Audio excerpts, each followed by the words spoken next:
Hello friends, welcome to fitness logy.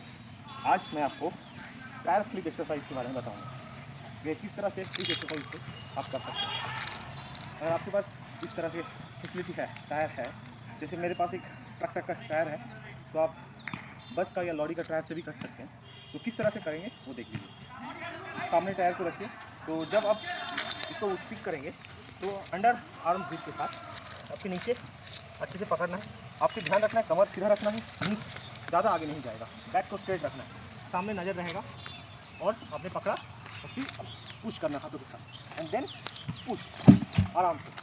फिर आगे आइए, फिर कमर को पीछे की तरफ थोड़ा ले जाइए, बैक को स्ट्रेट रखते हुए पीछे जाएगा, ठीक है। सामने देखिए, पुल एंड पुश।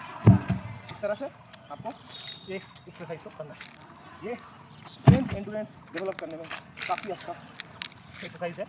आपके पूरा बॉडी का मसल एक साथ इन्वॉल्व हो जाएगा इस तरह।